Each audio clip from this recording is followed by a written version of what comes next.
¿Puede un trozo de madera contener el alma de un barrio, el susurro de sus sueños anónimos? En el corazón de La Esperanza, un distrito de Puerto Dorado, California, donde el aroma de las carnitas se mezclaba con el eco lejano del Pacífico y los murales vibrantes contaban historias en cada esquina, Mateo Vargas, de 23 años, creía que sí.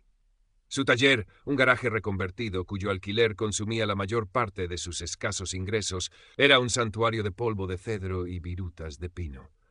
La luz dorada de la tarde californiana se filtraba por una única ventana alta, iluminando sus manos jóvenes pero ya callosas mientras acariciaban la superficie de un viejo tablón recuperado. Estaba tallando una figura estilizada, un niño mirando al cielo, y en la curva de su espalda parecía residir toda la anhelante inocencia del mundo. La madera, para Mateo, no era un material inerte, era un confidente, un lienzo tridimensional donde plasmaba las emociones que a menudo le costaba expresar con palabras. Criado por su abuela, una mujer de manos fuertes y corazón inmenso, que le había enseñado el respeto por el trabajo honesto y la belleza oculta en las cosas sencillas, Mateo soñaba con algo más que sobrevivir. Soñaba con que su arte, nacido de la humildad de la esperanza, trascendiera, que sus muebles escultura y sus pequeñas piezas decorativas cargadas de significado encontraran un hogar donde fueran apreciadas por su alma y no solo por su forma. Un sobre color crema, con el elegante logo de The Artisan's Courtyard, rompió la rutina de su tarde. Sus manos temblaron ligeramente al abrirlo. Aceptado. Había conseguido un puesto en el prestigioso mercado de artesanías del centro, un escaparate al mundo adinerado y turístico de Puerto Dorado. Una oleada de euforia lo recorrió, seguida de cerca por un nudo de ansiedad. Era su gran oportunidad, la que podría cambiarlo todo. El primer día en The Artisan's Courtyard fue una mezcla de ilusión y nerviosismo. El mercado era un oasis de belleza cuidada, senderos adoquinados, parterres de lavanda y bugambillas, el murmullo de una fuente central.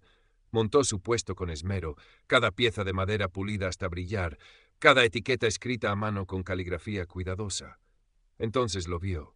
Arthur Kensington III, el administrador del mercado, se acercaba con paso mesurado.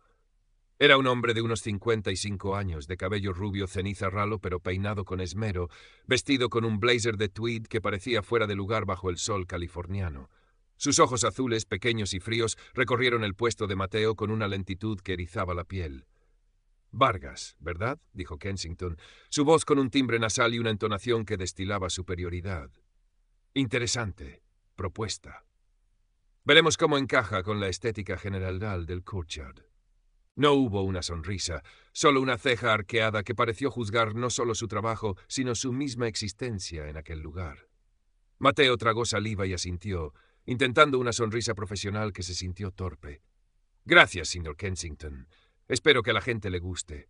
Kensington emitió un sonido que podría haber sido una risa ahogada o un simple carraspeo antes de seguir su camino, dejando a Mateo con una sensación helada en el estómago. Intentó sacudirse la impresión, concentrándose en los pocos clientes que se detenían, maravillándose de la calidez de su madera, de la vida que emanaba de sus formas. Realizó algunas ventas menores, pequeñas victorias, que sin embargo no lograban disipar del todo la sombra que la mirada de Kensington había proyectado sobre su esperanza. Los días siguientes establecieron un patrón. El señor Kensington parecía tener un radar especial para el puesto de Mateo. Sus visitas eran frecuentes, sus comentarios, dagas envueltas en seda. «Esa pieza es un poco oscura para nuestra clientela, ¿no cree, Vargas?», decía, refiriéndose a una talla que representaba la fuerza de una madre trabajadora. «¿No le parece que algo más ligero sería más vendible? O bien, la presentación es clave, joven, y la suya es algo bohemia. Aquí apreciamos un cierto refinamiento». Cada crítica, por sutil que fuera, calaba hondo en el ánimo de Mateo. Intentaba cumplir, moviendo una pieza, cambiando un pequeño cartel escrito a mano por uno impreso que le costó un ojo de la cara en una tienda del centro. Se sentía cada vez más cohibido, como si estuviera constantemente bajo un microscopio que solo buscaba sus defectos. Su creatividad, antes un torrente libre, comenzaba a sentirse constreñida, temerosa. Una mañana, Kensington se acercó con una nueva directiva. Vargas, hemos implementado una pequeña tasa de contribución estética, anunció, agitando un papel con aire de importancia. Es para mejorar la imagen general del mercado, asegurar que todos mantengamos los estándares. Una nimiedad, realmente. Mateo miró la cifra y sintió un vuelco.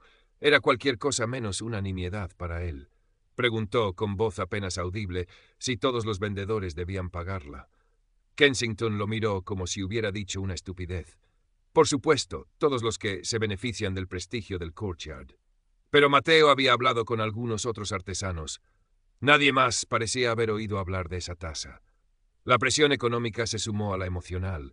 Sus ventas habían disminuido. La constante desaprobación de Kensington parecía crear una barrera invisible entre su arte y los clientes.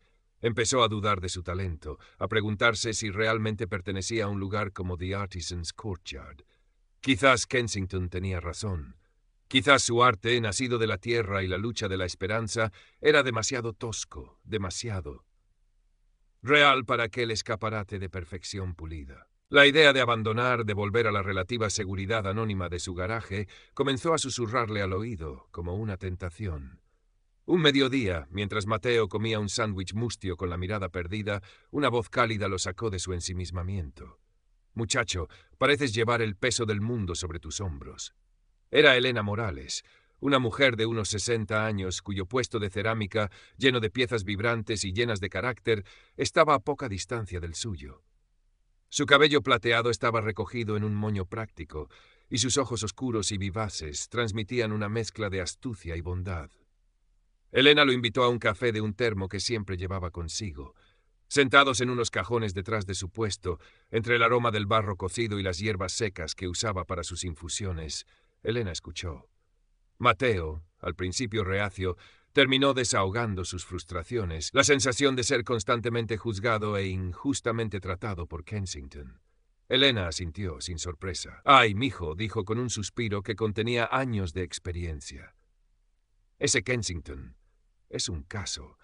No eres el primero ni serás el último al que le hace la vida de cuadritos, especialmente si eres diferente, si no le lames las botas o si tu arte tiene corazón de verdad». Le contó historias de otros artesanos, talentosos y honestos, que habían sido expulsados o simplemente se habían marchitado bajo el régimen de Kensington. «Pero no dejes que te apague», le aconsejó, su mano arrugada apretando brevemente la de Mateo. «Tienes talento, se ve a leguas. Solo tienes que ser fuerte y más listo que él». Por primera vez en semanas, Mateo sintió un destello de esperanza, la calidez de la comprensión. No estaba solo. La amistad de Elena fue como un bálsamo, un ancla en medio de la tormenta. Esa tarde, un incidente particularmente humillante casi quiebra su espíritu. Un matrimonio adinerado, visiblemente interesado en una de sus piezas más elaboradas, una mesa de centro con intrincadas tallas que contaban la historia de los ciclos de la naturaleza, estaba a punto de cerrar la compra. Kensington, que había estado observando desde la distancia, se acercó con su sonrisa más untuosa. «¡Ah, qué buen gusto tienen! Permítanme señalarles los detalles más sutiles de la artesanía del joven Vargas», intervino. Con una serie de comentarios condescendientes sobre la rusticidad encantadora y el potencial en bruto, logró sembrar la duda en los compradores, quienes terminaron marchándose con una disculpa vaga. Mateo sintió que la sangre le hervía. Volvió a su taller esa noche con una furia fría y una desesperación profunda. Estuvo a punto de tomar un mazo y destrozar la pieza que tanto esfuerzo le había costado. Pero entonces, la imagen de su abuela, la voz sabia de Elena, acudieron a Semsente. No se rendiría. Canalizaría esa rabia, ese dolor, en algo nuevo. Durante las siguientes semanas dedicó cada momento libre, cada gramo de energía a una nueva creación. Consiguió madera de un viejo roble que había caído en un parque de la Esperanza durante una tormenta, un árbol que había sido testigo de generaciones de risas y luchas. Con esa madera, imbuida de historia y resiliencia, comenzó a tallar el Banco de la Esperanza.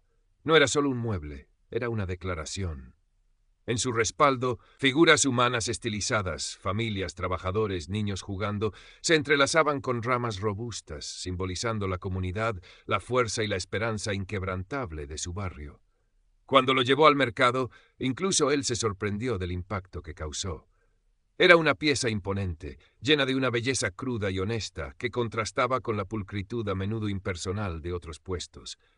Los visitantes se detenían, lo tocaban, preguntaban por su historia. Un día, un joven con una cámara y una libreta se quedó observándolo durante mucho tiempo. Era Alex Chen, un influyente bloguero de arte local conocido por descubrir nuevos talentos. Intercambió unas palabras con Mateo, visiblemente impresionado por la pieza y por la pasión con la que el joven artesano hablaba de su trabajo. Kensington, desde la distancia, observaba la escena con una mueca de mal disimulado disgusto.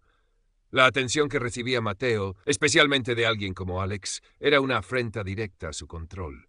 Animado por la reacción a su banco y el apoyo constante de Elena, Mateo sintió que una nueva determinación se asentaba en él. Ya no se trataba solo de sobrevivir en el mercado, sino de defender su dignidad y su arte. Con la ayuda de Elena, que conocía a los entresijos del courtyard y a muchos de los vendedores veteranos, comenzaron a actuar. «Hay que ser como el agua, mijo», le dijo Elena un día, mientras compartían un té de manzanilla. Suave por fuera, pero persistente, y cuando encuentra una grieta, se mete hasta el fondo. Empezaron a documentar meticulosamente las acciones de Kensington. Mateo anotaba en un pequeño cuaderno cada comentario despectivo, cada exigencia arbitraria con fechas y horas. Guardaba celosamente los recibos de las tasas inventadas. Elena, con su encanto y su reputación intachable, habló discretamente con otros artesanos que habían sufrido en silencio. Algunos, por miedo a represalias, se mostraron reacios, pero otros, cansados de los abusos, accedieron a compartir sus historias, a firmar un documento conjunto si llegaba el momento, o incluso a permitir que Mateo grabara discretamente alguna conversación donde Kensington dejara caer sus exigencias injustas o sus comentarios discriminatorios. Poco a poco se fue tejiendo una red de pruebas, un patrón de favoritismo, extorsión sutil y abuso de poder. Descubrieron que Kensington solía perdonar ciertas tasas o conceder mejores ubicaciones a los vendedores que le ofrecían pequeños obsequios o lo adulaban constantemente. Kensington, aunque engreído, no era tonto. Notó el cambio en la actitud de Mateo, una chispa de desafío en sus ojos antes tímidos. Quizás algún vendedor leal a él le sopló algo. Se volvió más hostil, sus críticas más directas. Sentía que su autoridad estaba siendo cuestionada, y eso era intolerable. Fue entonces cuando con gran pompa anunció la Gala Anual de Artesanos de Puerto Dorado. Sería un evento por todo lo alto, con la presencia de personalidades locales, prensa y, por supuesto, los dueños del recinto del mercado. Una oportunidad para celebrar la excelencia y reafirmar los estándares que hacen de The Artisan's Courtyard un referente, proclamó Kensington, mirando significativamente a Mateo. Mateo y Elena intercambiaron una mirada. Sabían lo que eso significaba. Kensington planeaba usar la gala con su audiencia influyente para humillar públicamente a Mateo y revocar su permiso de forma definitiva. Era su movimiento final para aplastarlo. Pero ahora Mateo no estaba solo y ya no tenía tanto miedo. Tenían un plan. Alex, el bloguero, les confirmó que asistiría a la gala, interesado en ver más del trabajo de Mateo y quizás intuyendo que algo importante iba a suceder. La víspera de la tormenta se cernía sobre The Artisan's Courtyard. La noche de la gala anual llegó, cargada de una tensión palpable bajo la fachada de luces parpadeantes y música de jazz suave. El Artisan's Courtyard había sido transformado en un escenario elegante, con pequeñas mesas cubiertas de manteles blancos y centros de mesa florales. Invitados vestidos con sus mejores galas circulaban entre los puestos, copa de vino en mano. Mateo, con una camisa limpia y sus mejores vaqueros, se sentía como un pez fuera del agua, pero la presencia tranquilizadora de Elena a su lado le infundía coraje. Su banco de la esperanza ocupaba un lugar destacado en su puesto, iluminado por un foco discreto. Arthur Kensington Tess era el rey de la noche. Radiante en un esmoquín que parecía un poco ajustado, iba de grupo en grupo, repartiendo sonrisas forzadas y apretones de manos. Finalmente, subió a un pequeño estrado improvisado, carraspeó en el micrófono y la música se detuvo. «Damas y caballeros, queridos amigos del arte y la cultura de Puerto Dorado», comenzó con voz untuosa. «Es un honor darles la bienvenida a nuestra gala anual, una celebración de la creatividad, la excelencia y los altísimos estándares que hacen de The Artisan's Courtyard, bueno, lo que es». Siguió un discurso lleno de autoelogios y frases grandilocuentes sobre la comunidad artística, que él, supuestamente, fomentaba. Mateo sintió que el corazón le latía con fuerza. Elena le dio un suave apretón en el brazo. Entonces, la sonrisa de Kensington se volvió gélida mientras sus ojos se fijaban en Mateo. Sin embargo, continuó, y un silencio expectante cayó sobre la multitud, mantener estos estándares a veces requiere tomar decisiones difíciles. Decisiones necesarias para preservar la integridad y el prestigio de nuestro querido Courtyard. Hizo una pausa dramática. Lamentablemente, hemos tenido que revisar la participación de algunos artesanos que, a pesar de las múltiples oportunidades, no han logrado adaptarse a nuestras normativas ni alcanzar el nivel de calidad que exigimos. Todas las miradas se volvieron hacia Mateo. Sintió el calor subirle al rostro. El joven Vargas, dijo Kensington, paladeando el nombre con desdén, ha demostrado una persistente incapacidad para seguir directrices básicas de presentación. Sus acabados a menudo carecen del refinamiento esperado, e incluso hemos recibido quejas sobre la... El joven Vargas, dijo Kensington, paladeando el nombre con desdén, ha demostrado una persistente incapacidad para seguir directrices básicas de presentación. Sus acabados a menudo carecen del refinamiento esperado, e incluso hemos recibido, digamos, dudosa originalidad de algunas de sus propuestas. Mintió sin pestañear, cada palabra una puñalada. Por lo tanto, con gran pesar, pero con la firme convicción de actuar en el mejor interés de The Artisans' Courtyard, me veo en la obligación de anunciar que el permiso del señor Vargas para operar en este mercado queda revocado, con efecto inmediato. Un murmullo recorrió la multitud. Algunos parecían compasivos, otros simplemente curiosos. Kensington sonreía, triunfante. Mateo sintió que el suelo se abría bajo sus pies. Por un instante, el miedo lo paralizó. Quería huir, desaparecer. Pero entonces sintió la mano firme de Elena en su espalda y vio la mirada expectante de Alex Chen, el bloguero que ya estaba grabando con su teléfono. Recordó las palabras de su abuela. La verdad siempre encuentra su camino, mijo, pero a veces hay que ayudarla a empujar la puerta. Respiró hondo. Dio un paso al frente. Señor Kensington, comenzó, su voz temblando ligeramente al principio. Con el debido respeto, lo que usted acaba de decir no es cierto. Kensington lo miró con fingida sorpresa. Disculpe, joven. Digo que no es cierto, repitió Mateo, y esta vez su voz sonó más firme, ganando seguridad con cada sílaba. Usted habla de normativas, pero las únicas normativas que he incumplido son las que usted inventaba sobre la marcha y que solo se aplicaban a mí. Sacó un pequeño cuaderno de su bolsillo. Aquí tengo anotadas cada una de sus sugerencias, sus críticas, sus exigencias, con fechas y testigos. La sonrisa de Kensington vaciló. Usted habla de calidad, continuó Mateo, pero mi trabajo ha sido elogiado por muchos clientes y por conocedores del arte como el señor Chen, aquí presente. Lo que a usted le molesta no es mi calidad, sino quizás que mi arte hable un lenguaje que usted no quiere oír. Abrió una carpeta que llevaba bajo el brazo. Y habla de dudosa originalidad, cuando lo único dudoso aquí son sus métodos. Aquí tengo copias de recibos por tasas administrativas y contribuciones estéticas que solo yo he pagado. Tasas que curiosamente otros vendedores más afines a usted desconocen. Elena dio un paso al frente junto a Mateo. Es verdad, dijo con voz clara y fuerte. Yo soy testigo. Llevo 15 años en este mercado y he visto cómo el señor Kensington utiliza su posición para favorecer a sus amigos y para acosar a quienes no se someten a sus caprichos o a quienes simplemente le parecen diferentes. De repente, desde el fondo de la multitud, otro vendedor, un orfebre mayor que siempre había permanecido callado, gritó: «Ella dice la verdad. A mí también me cobró tasas especiales por tener la luz demasiado brillante en mi puesto».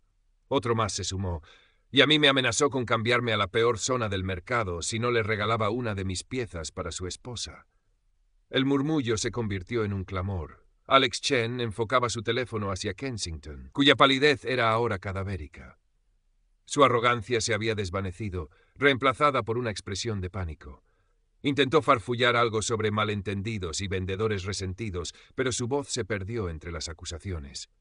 En ese momento, dos figuras se abrieron paso entre la multitud. Eran el señor Harrison y la señora Davenport, los propietarios del recinto que albergaba The Artisans' Courtyard, y junto a ellos, un concejal de cultura del Ayuntamiento de Puerto Dorado.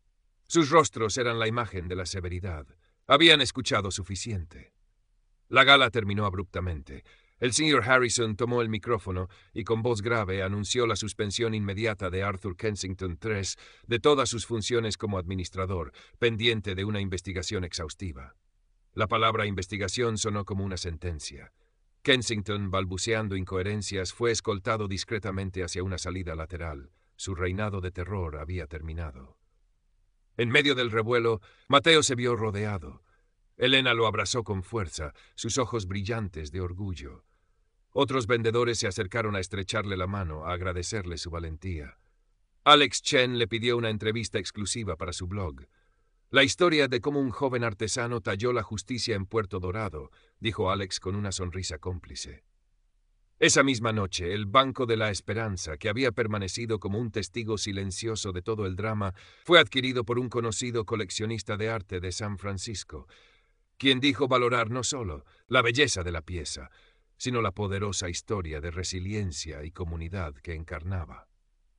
Esa misma noche, el Banco de la Esperanza, que había permanecido como un testigo silencioso de todo el drama, fue adquirido por un conocido coleccionista de arte de San Francisco, quien dijo valorar no solo las semanas siguientes trajeron cambios profundos a The Artisan's Courtyard. La investigación confirmó las prácticas corruptas y discriminatorias de Kensington, quien fue despedido de forma definitiva. Se formó un comité de vendedores, con Elena Morales como una de sus figuras más respetadas y activas, para asegurar una gestión transparente y equitativa del mercado. El ambiente se transformó. La tensión y el miedo dieron paso a una atmósfera de colaboración y verdadero compañerismo. Se implementaron nuevas políticas, redactadas con la participación de todos, que protegían a los artesanos de abusos y fomentaban la diversidad creativa. Mateo, por su parte, vio cómo su vida daba un vuelco. El artículo de Alex Chen se volvió viral,